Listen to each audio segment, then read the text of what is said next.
నమస్కారం అండి. ఆంధ్రప్రదేశ్ రాష్ట్రంలో 18 నెలల పరిపాలనలో చెప్పినట్టుగా సంక్షేమ పథకాలు టయానికి ఇస్తున్నారా? ఇస్తున్నారమ్మా. ఏమేమి వస్తున్నాయి? వస్తున్నాయంటే ఇప్పుడు ప్రస్తుతానికి మొన్న ఇవేవి మామూలుగా అదే రైతు భరోసా ఒకటి వచ్చింది. అన్నదాత సుఖీభావ పేరు అది మరి అమలు లేదు, ప్రస్తుతానికి అమలు ఉందా? అంటే 2 ఫేజ్లు ఇచ్చారుగా. మొదటేమో వచ్చి రాగానే ఇచ్చారు, రెండోదేమో నిన్న 3 రోజుల క్రితం రిలీజ్ అయింది. ఎలా అనిపిస్తుంది? అది ప్రస్తుతం నాకు తెలియదు దాని గురించి. ఎలా ఉన్నాయి మిగతాయి కూడా? రేషన్ డిపోలు తీసుకోవడం బాగానే ఉన్నాయండి. రేషన్ కానీ అన్న క్యాంటీన్ కానీ బాగానే ఉన్నాయి. కాకపోతే రోడ్లు కొంచెం బాగాలేదు ప్రస్తుతానికి. ఏంటంటే పంచాయతీ ఎన్నికలు ఉన్నాయి కాబట్టి ఈ పవన్ కళ్యాణ్ గారు కూడా టూర్లు వేస్తున్నారు. మొన్న ఈ రాజోల్ టూర్ వేశారు, ఏదైతే ఉందో కోనసీమ జిల్లా. ఆయన కూడా చెప్పడం జరిగింది 7,000 కోట్లేమో డెవలప్మెంట్కి ఇస్తున్నారు. రెండోది చూసుకుంటేనేమో ఈ పల్లెలకు సంబంధించి రోడ్లు పోయడానికి 100 కోట్లు అంటున్నారు. మంచి విధానమైన ఆయన బాగానే చేస్తున్నారు. బాగానే పవన్ కళ్యాణ్ రావడం అంతా చాలా బాగానే ఉంది. ఆయన కూడా చక్కగా పల్లెలకి తిరుగుతున్నాడు కూడా బాగానే ఉంది. ఆయన కూడా నెక్స్ట్ సీఎం అవ్వాలి కూడా మామ కోరుతాను. చూసే ఉంటారు, టీవీలో చూసే ఉంటారు. మొన్న మాట్లాడుతున్నారు పాత ఇబ్బందులు ఉన్నాయి కొన్ని సంవత్సరంన్నర. ప్రతి ఒక్కరికి ఉండేదే, ఏవి లేకుండా ఉండివే తిరుగుతుంటారు కదా వాళ్ళు. వీళ్ళు వాడిని అలా ఇది చేసాడు, ఈయన అది చేసాడు అనేసి అవి కామన్గా పాత కక్షలు ఉంటే చెప్తూనే ఉంటారు. అది కామన్. అంటే ఏం లేదు, వారసత్వంగా మనకి కష్టాలతో పాటు ఇబ్బందులతో పాటు ఇవన్నీ వచ్చినాయి. ఒక 15 ఏళ్ళు కనుక సమయం ఇస్తే మొత్తం డెవలప్మెంట్ అవుతుందండి. నెక్స్ట్ కూడా ఆలోచిస్తే బాగా డెవలప్ అవుతుంది. మాజీ నాయకులు ఇంకా నోరు అదుపులో పెట్టుకుని మాట్లాడలేదు. ఇప్పటికీ అదే విధానం. చాలా వయసు పైబడిన వాళ్ళు కూడా అదే మాట్లాడుతున్నారు. 2029లో మీరు వస్తారనుకుంటున్నారు కానీ రానివ్వని అంటున్నారు. మంచి విధానం. అలాంటి మనం ఏం చెప్తాం కానీ ఈ ప్రభుత్వం వస్తే ఉన్నపాటికే ఉన్నవి లేనివి అలాగా డెవలప్ చేస్తారని ఆలోచన అండి. నాలో ఉన్న మంచితనాన్ని చూశారు, నాలో ఉన్న గట్టితనాన్ని కూడా చూస్తారని పవన్ కళ్యాణ్ గారు అంటున్నారు. ఏమంటారు? అది కరెక్టేనండి. మంచితనాన్ని చూస్తాను కదా. ఎందుకంటే ఆయన ఎట్టా చేస్తున్నాడు.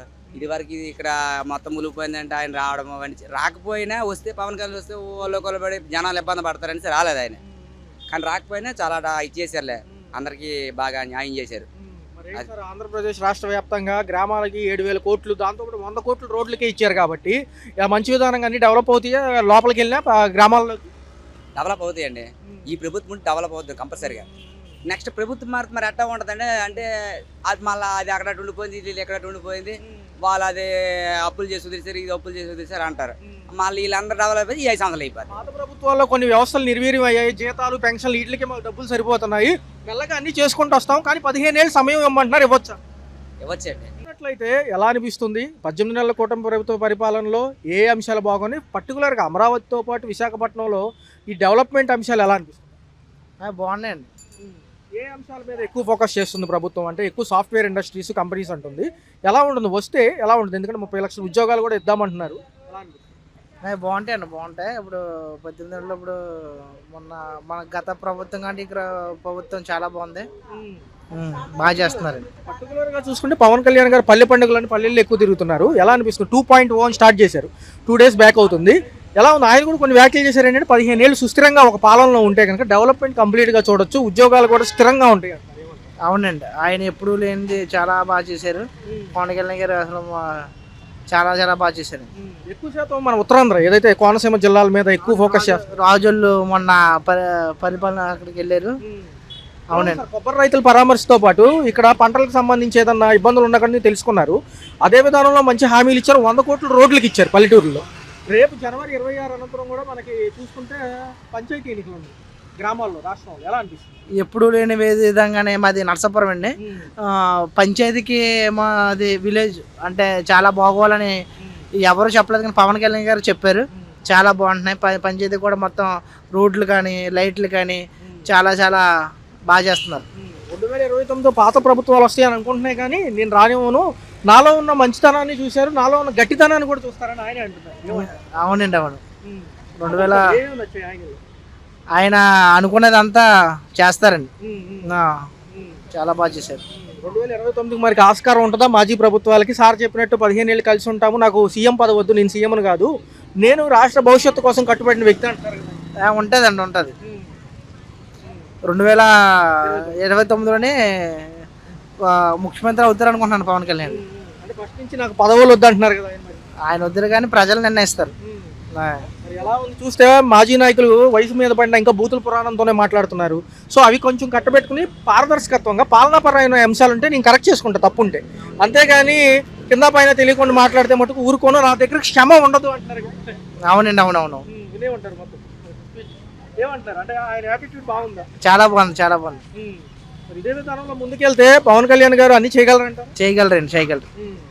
పర్లేదు, కోనసీమ జిల్లాలో అన్ని కూడా బాగానే ఉన్నాయి. అవునండి, అవునవును. మాకు నరసాపురం మా బొమ్ముడి నాయకర్ అండి, ఆయన కూడా బాగా చేస్తున్నారండి.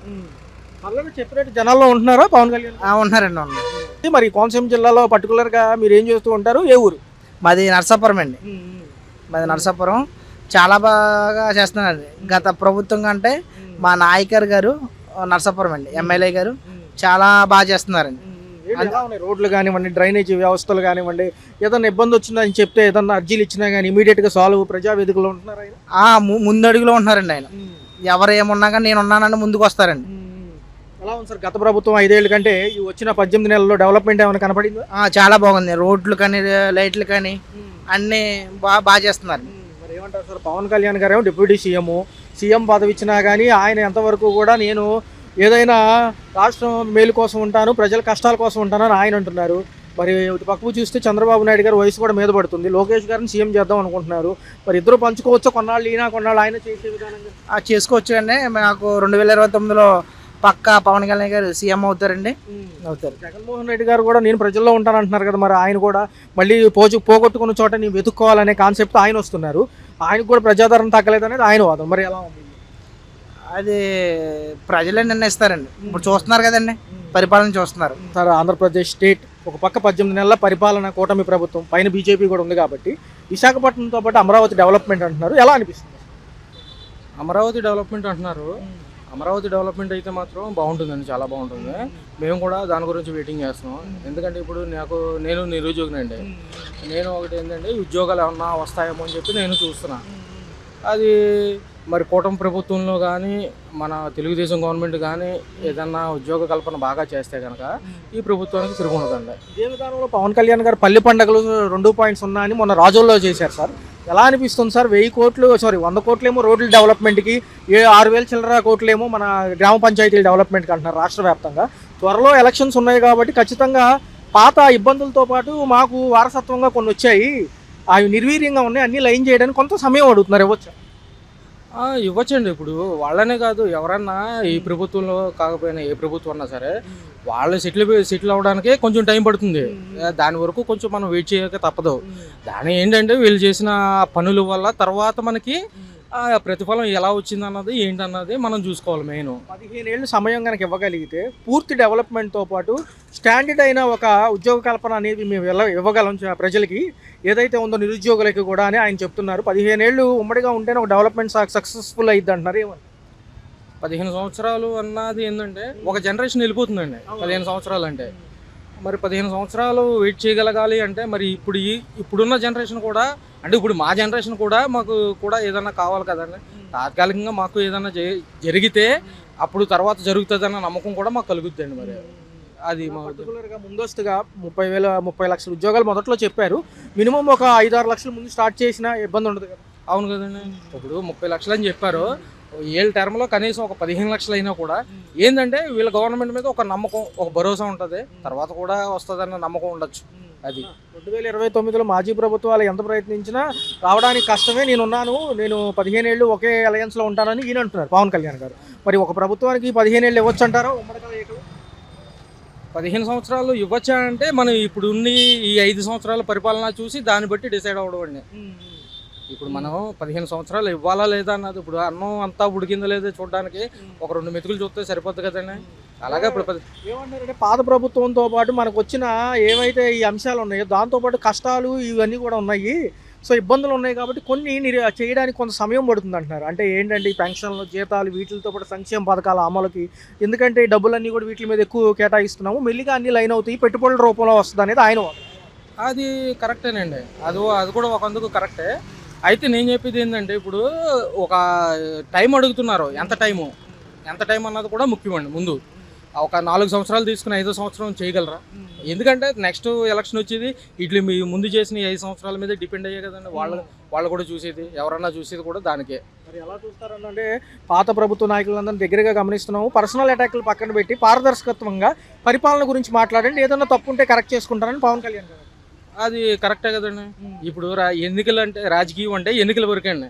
ఎన్నికలు అయిపోయిన తర్వాత ప్రభుత్వం ఎప్పుడు పరిపాలన మీద దృష్టి పెట్టాలి. పరిపాలన మీద దృష్టి పెట్టినప్పుడు ఏంటంటే ఈ ప్రజలకు కూడా ఒక నమ్మకం కలుగుద్ది. ఈ ఎన్నికలు అయిపోయిన తర్వాత చూస్తారు, ఎంతో కొంత మనకి భరోసా ఉంటుంది అని అనుకుంటా. ఏదైనా ఇబ్బందులు పెడితే కనుక మాజీ ప్రభుత్వాలు పద్దాక టార్గెటెడ్గా మాట్లాడితే నాలో ఉన్న మంచితనాన్ని చూశారు, నాలో ఉన్న గట్టితనాన్ని కూడా చూస్తారని మనం అంటున్నారు. పవన్ కళ్యాణ్ గారా అంటే ఇప్పుడు ఆయన కూడా ఆయన ప్రభుత్వంలో లేనప్పుడు ఎన్ని ఇబ్బందులు ఎదుర్కొన్నారో మనం చూసేవాడి ఆల్రెడీ. ఆయన కుటుంబ పరంగా కానీ ఈయన ఇప్పుడు పర్సన్ని రాజకీయ వ్యక్తిగా టార్గెట్ చేస్తే పర్వాలేదు, పర్సనల్గా టార్గెట్ చేసినప్పుడు ఎవరికన్నా బాధ ఉంటుందండి. ఆ బాధ ఎలా ఉంటుందన్న, ఏపీ డెవలప్మెంట్ ఒక పక్క విశాఖపట్నం కనుక అనుకున్నట్టుగా ఒక 5-6 ఏళ్లలో ముందంచె పడి ముందు కన్స్ట్రక్షన్ స్టార్ట్ చేసి ఎంతో కొంతమందికి ఉద్యోగ కల్పన కల్పిస్తే ఒక నమ్మకం ఉంటుందా? ఖచ్చితంగా ఉంటుందండి. అసలు ముందు ఖచ్చితంగా ఉంటుంది. ఏ ఉద్యోగ కల్పన వైజాగ్లోనే కాదు, ఇప్పుడు మొత్తం అంతా కావాల్సింది. ఇప్పుడు ఇదివరకు వికేంద్రీకరణ అని చెప్పి ఒక చోట 3 రాజధానులు అని చెప్పి అక్కడే అభివృద్ధి చేద్దామన్నారు. కానీ ఇప్పుడు వచ్చిన గవర్నమెంట్ అంటే మొత్తం జిల్లాల పరంగా అభివృద్ధి చేద్దామని చెప్పి అంటున్నారు. ఆ అభివృద్ధి జరిగితే నిజంగానే ఈ ప్రభుత్వానికి 15 సంవత్సరాలు అండి గుండెల్లో పెట్టుకుని చూసుకుంటారండి, 20 సంవత్సరాలైనా.